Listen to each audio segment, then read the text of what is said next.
In the previous section, we introduced conditional probabilities. In this video, you will get two interesting and often used results that give connections between different kinds of probabilities. The first one is the law of total probability. Consider, for example, the following setting.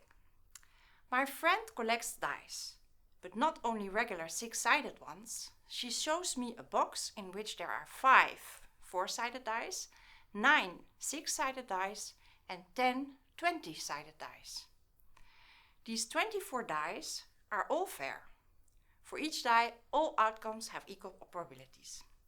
She picks one die at random out of the box and throws it, without showing me. She tells me the die shows 3 eyes. Can you tell me what was the probability of the outcome being 3? Let's introduce some notation. Call C1 the event that a 4-sided die was chosen. C2 means a 6-sided die was chosen, and C3 means a 20-sided die was chosen.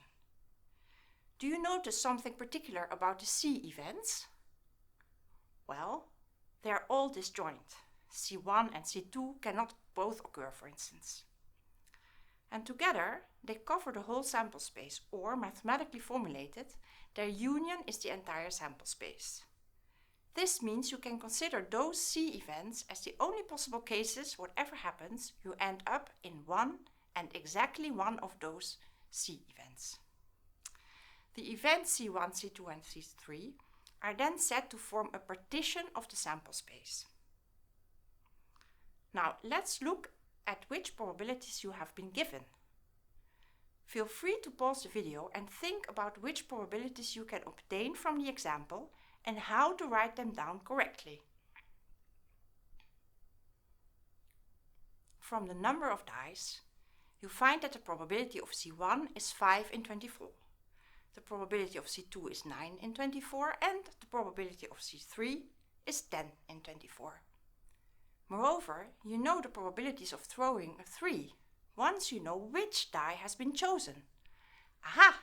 So these are conditional probabilities. Let A be the event in which a 3 is thrown. You find that the probability of A given C1 is 1 in 4. Obviously, with a 4-sided die, this is the probability of throwing a 3. Similarly, the probability of A given C2 is 1 in 6, and the probability of A given C3 is 1 in 20. Remember, you wanted to know the probability of A. Can you check on the diagram that A consists of 3 parts? Indeed, the event A is the union of these 3 events. Moreover, it's a disjoint union. This follows from our C1, C2 and C3 being disjoint. Now let's use this to compute the probability of A. By the definition of a probability function, the probability of a disjoint union of events is the sum of the probabilities. Do you know these 3 probabilities? Well, you can compute them by the multiplication rule.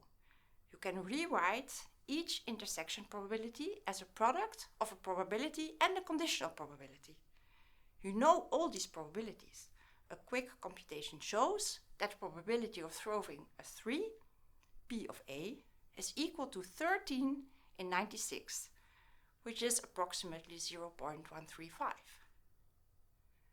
Notice that it is somewhere between the conditional probabilities of A given each C.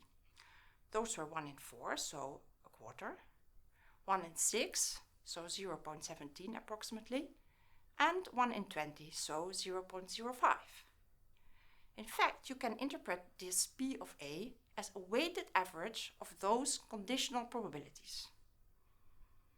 This is called the law of total probability.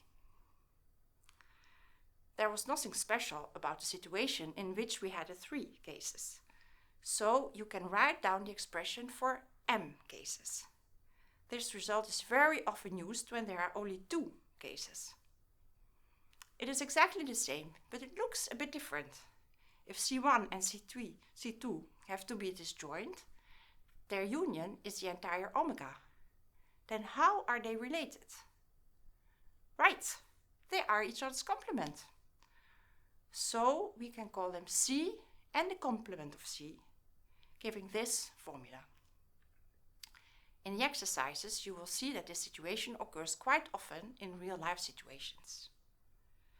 Finally, let's consider the following question, which will lead to Bayes' rule. If my friend tells me she took one die at random, threw it, and obtained a 3, then what is the probability that a 6-sided die was chosen? This is again a conditional probability. You know that the event A occurs.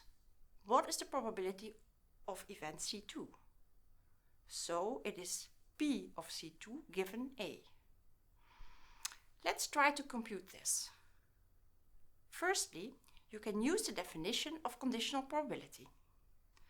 The numerator expression, the one on top, can be found using the multiplication rule, where you now use it in such a way that it contains a known conditional probability, that is P of A given C2. This expression is called Bayes' rule. You have computed the denominator expression, the one below the bar, P of A, in the previous example, using the law of total probability. For this example, you find a conditional probability 6 in 13. As you can see, it allows you to find inverse conditional probabilities. This Bayes' rule is often very useful, even more useful than this example with dice. For instance, think of a test designed to check whether you are infected by a certain virus. So let C be the event that a person is infected. A is the event that they test positive. The probability of C is usually known. It is the percentage of the populations that is infected at that time. The manufacturer of the test probably also knows the conditional probability of testing positive given that you are infected, or given that you are not infected. The law of total probability then allows to compute the probability that a random person tests positive. But if you take this test and it turns out to be positive, you are probably more interested in the conditional probability, given that you test positive, what is the probability that you are infected? Well, Bayes' theorem allows you to compute this. This concludes the first week's videos. Next week we will introduce the notion of random variables, a key concept in probability theory. See you then.